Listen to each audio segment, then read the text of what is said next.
Hello and welcome back to my channel. I've got Fig with me today because we are going to do a Fig care video, a leopard tortoise care video. His care is going to be super similar to any grazing species of tortoise. That does not mean all tortoises. It's just very important that you know the species of tortoise that you have or that you're looking into and their specific care requirements, because it's not going to be the same for all of these little guys. So I'm going to put Fig down here as he's squirming around. But today we are going to go over the commitment and lifespan of a tortoise, because this is a huge commitment. Yes, this is going to be the boring part of the video, but it is very, very important that you understand this before getting your tortoise. We're also going to go over vet care and common issues that tortoises may face, enclosure setup, UV lighting, temps, humidity, diet, and finally enrichment, which is going to be the most fun of this video. So without further ado, let's go ahead and get started. Okay, it is very important that you do not skip this part, because this is probably one of the most crucial things about owning a pet tortoise, which is understanding the commitment and understanding the risks that come with owning a pet tortoise. Let me say this just once, but these pets are not easy to care for pets. They are not something to get as a gift for someone, and they are not something to get for children. Their care is very particular, and there are a lot of things that can go wrong if you do not understand the things that I am about to talk about. Owning a pet tortoise is a long-term, sometimes even a lifetime commitment that goes far beyond the typical commitments that you would have owning a cat or dog. One of the most striking aspects of owning a pet tortoise is their potential lifespan. So most tortoises, even turtles, are going to live around 50 to over 100 years. Now, Fig's species in particular can live around 50 to 80 years, some, going over 100, but that's not super likely. However, there are species like the sulcata who can live over 200 plus years. So one thing that is really important while you're doing research on getting a pet tortoise is understanding the specific lifespans of each tortoise and the commitment that comes along with that. I know for myself, a lot of my family are huge animal lovers. My sister in particular has over 20 different pet reptiles, and her kids are going to be raised in that environment as well. So that is my long-term plan with Fig, is to go to my nieces and nephews once they get old enough and I pass away. I'm hoping that because the leopard tortoises live around 50 to 70 years, we'll have a long, happy life together and go together at the end of it. But in any case, I do already have Fig in my will, so that if something were to happen to me, I know that he's going to continue to get good and proper care.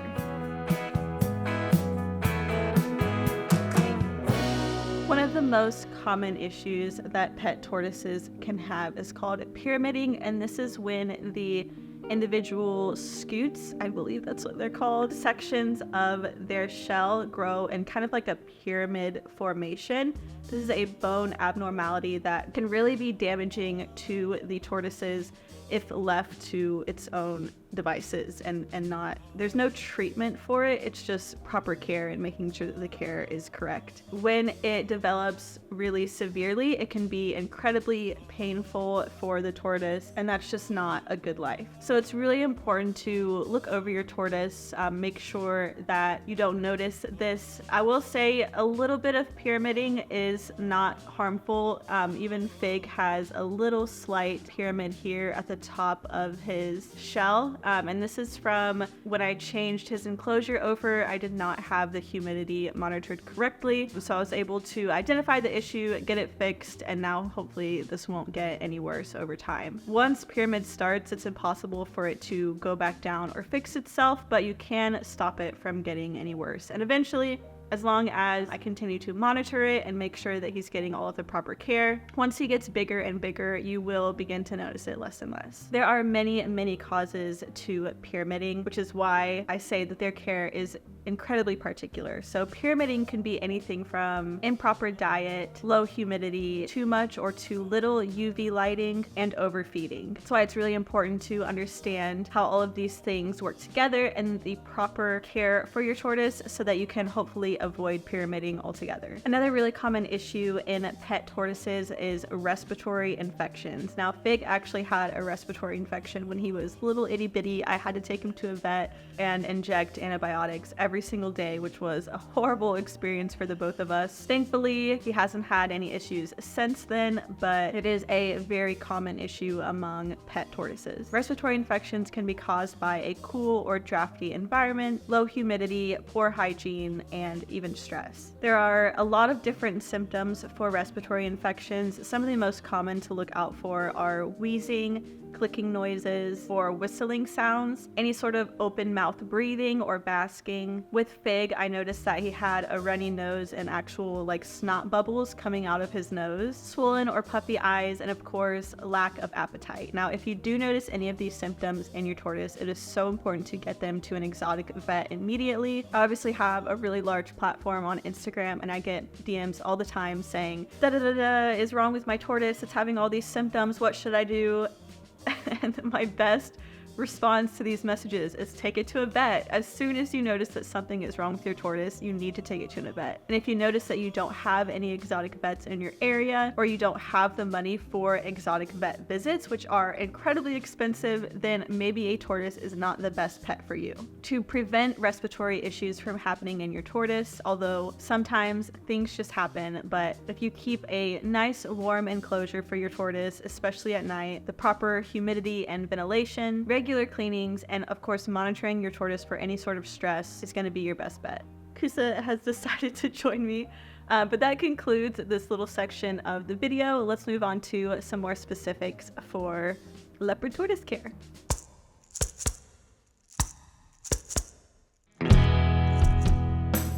This is Fig's enclosure here. I have a separate video of how I built this. If you would like to go ahead and watch that, it's already up. When it comes to the size of your tortoise's enclosure, you want to make sure that it's about 8 to 10 times the length of their shell. Some really important must-haves of a tortoise enclosure include these little rock slates. This will help keep their nails trimmed. For Fig, we have this little rock path here for him, as well as a couple of slates in his basking areas.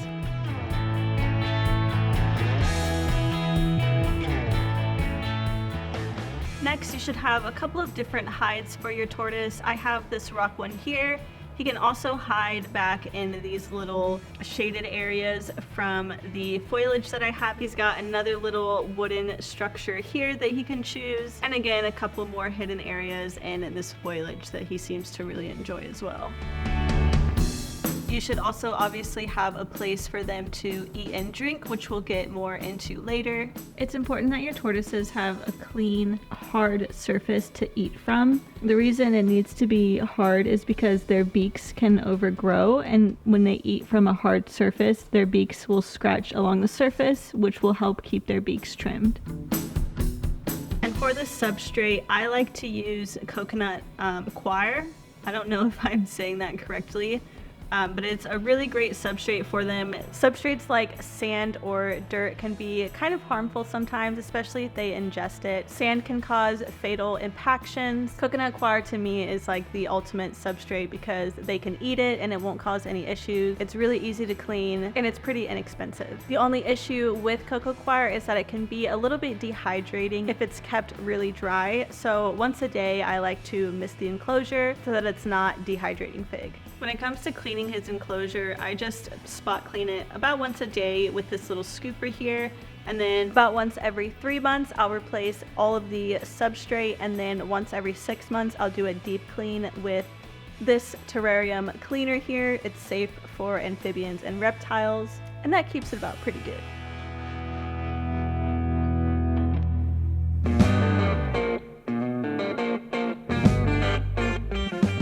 Fig's trying to eat the thermometer.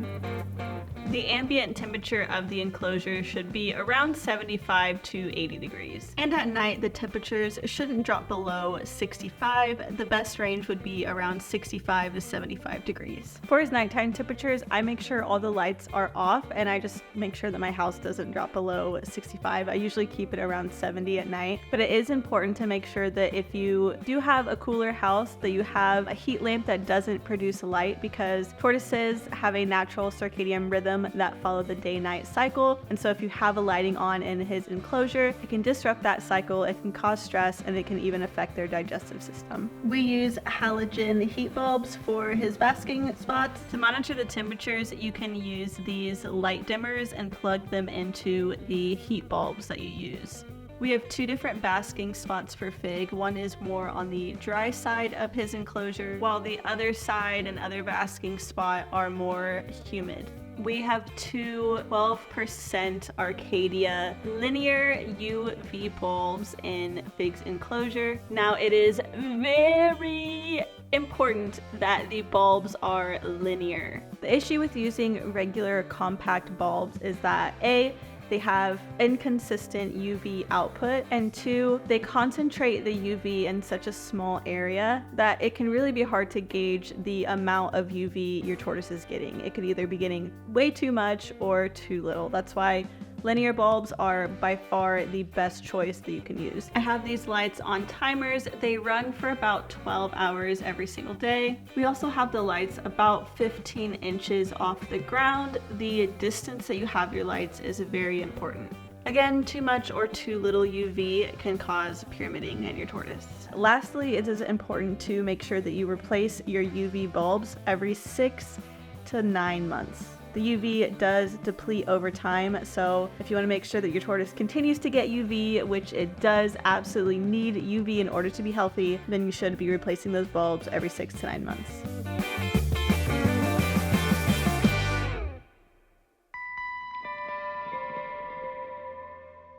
Humidity is incredibly important to monitor for your leopard tortoises. Now, this isn't specific to leopard tortoises, but I will say leopard tortoises tend to need a little bit more of a humid environment than most other species. And this is probably the #1 cause of pyramiding for leopard tortoises. When Fig was a little baby hatchling to about a year old, we kept his enclosure around 80% humidity. Now we keep it around 60 to 70%. He is a little bit older now, and we monitor the humidity using a few different methods. So first we have this little humidifier in the corner of his enclosure. Next we have this larger humidifier on the outside of his enclosure. And as I mentioned earlier, I also spray down his enclosure about once a day.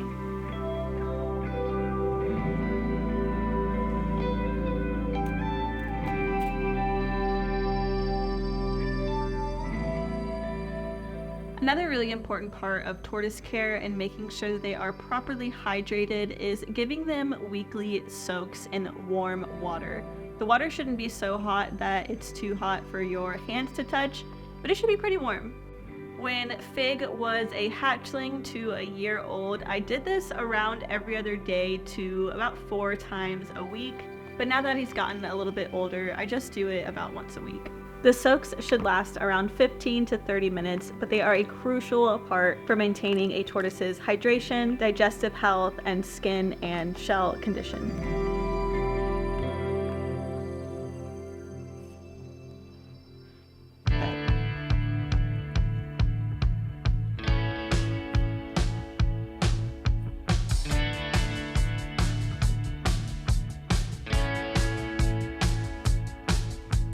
A varied diet is super important for a tortoise. You don't want to just be feeding it the same things over and over. In order to make sure they're getting the proper nutrients and things that they need, offering a variety of different greens, weeds, and grass is going to be the best thing that you can do for them. Leopard tortoises and grazing species specifically don't really need vegetables. It's okay to feed them some vegetables occasionally as a little treat here and there, but it's definitely not necessary. And then when it comes to fruit, you really shouldn't be feeding your tortoises any fruit at all. Now, they can have it every once in a blue moon as a special treat. Fig has gotten strawberries, he's had a blackberry before, he's even tried figs, but I can count on my hand how many times he's had fruit in the almost 2.5 years that I've had him. If you do want to feed your tortoise something that they are going to love and something that's going to be healthy for them, you can get them prickly pear cactuses. You can usually get these from Etsy or Amazon, or you can just grow them yourself, but Fig loves prickly pear cactus and it's a really good treat for them. When it comes to the chart that I've made, you can see that they should get around 10% grocery greens, 20% weeds, and 70% grass. Like I said, providing a different mixture of greens and weeds is going to be really beneficial for them. I also have an okay to feed occasionally section on the chart. I wouldn't feed any of these things more than once or twice a week. And then of course the do not feed section. You can source the grass and the weeds from outdoors so long as it comes from a place that you know isn't using any sort of pesticides. But something that can make it a lot easier, especially in the colder winter months, is growing them indoors yourself from a hydroponic tower. And I use the garden tower. It is fantastic. There's a really helpful app called the Tortoise table that you can identify different weeds and plants and things that you might come across in your backyard or open spaces outside to see if they are safe for tortoises. You can also, look up things that are in the grocery store and things like that, but this app is really helpful for identifying things that can be safe or harmful for your pet tortoises. Here we have some escarole from the grocery store, some weeds and flowers that I grow myself, and also some grass here. Now when you're making your salad for your tortoise, you want to make sure you do a couple of things. The first one is that the salad is about the size of the tortoise's shell. You don't want it to really be any bigger or any smaller, as you can run into problems with being overfed or underfed. And something that also makes caring for these particular tortoises a little more difficult is the fact that you really shouldn't be feeding these guys things that you can just get from a pet store or the grocery store either. It's really important that they have grass and weeds. And so the weeds that I'll be using today this is chicoroi. I don't know if I'm pronouncing any of this stuff correctly, so please correct me if I'm wrong. But this is chicoroi, and then this is common plantain. They're both really easy to grow. So we're gonna cut some of this up here for Fig, and I like to cut it up just so it's easier for him to eat everything. Common plantain. Now tortoises, at least this particular species and most grazing species, should be getting around 30 to 40% leafy greens, which includes things like the escarole or the weeds that I have here, but they should also be getting around 60 to 70% grass. So we're gonna pile this on top there. Fig. And then they can also get some flowers. These, I believe, if I'm wrong, are petunia flowers. I also grow these myself as well, and we're just gonna stick these on top here. Now, another thing that's gonna be really important to give to your tortoise is the proper calcium and mineral supplements. So we're using mineral here. And the reason that we have to give these is because in the wild, tortoises would naturally be eating, some of the soil they would pick up from the plants, or even tortoises. This is gonna be really gross, but tortoises actually will eat other animals' feces. Leopard tortoises are most commonly found in Africa, so a common species that they would eat is elephant, and they would get a lot of, the minerals and other things that they wouldn't get in your household and things like that. So I'm just gonna sprinkle some of that calcium over the top of his food, and you wanna do this around 3 to 4 times a week. I feed this amount to Fig just once a day is all he really needs. Despite tortoises being desert creatures, they do need fresh drinking water every single day. So I like to use these terracotta plates. It should be deep enough that they can get in and soak, but not deep enough that they'll be floating and swimming around, because tortoises cannot swim, unlike turtles. And so this is the perfect little water dish for them. I like to clean it out once a day in the morning and give him fresh water.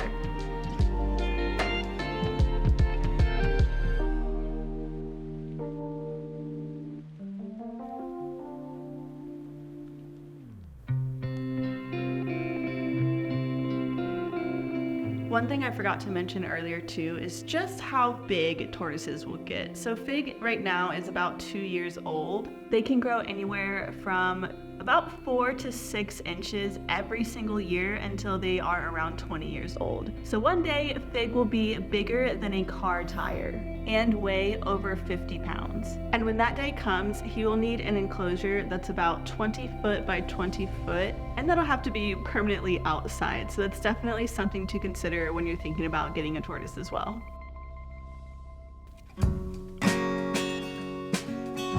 The last thing that we're going to talk about today is tortoise enrichment. It is important for every single pet on this planet to have some sort of enrichment to obviously enrich their lives. What kind of life is it for a tortoise or any creature to live in a box with nothing to stimulate their mind or elicit their natural behaviors? Now, there are a couple of really easy tortoise enrichment ideas. The first one being this little lettuce ball. This is just a little bamboo ball. I got it from Amazon and I'll have it linked below, but you can basically just put lettuce in here, put it in your tortoise's enclosure, and they can walk around, push it around, try to get the lettuce out instead of just simply eating from a plate.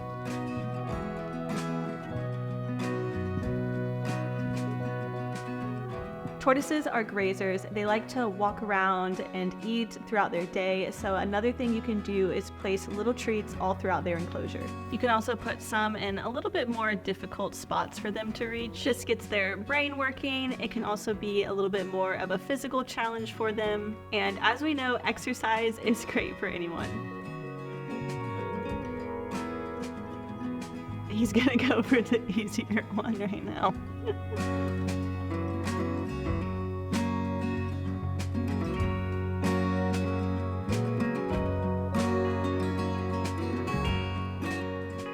Another thing I'm convinced every single tortoise needs is a little hamster wheel. Yes, he uses this every single day. He'll get on it himself. He'll use it for about 30 minutes to even 2 hours at a time, just walking.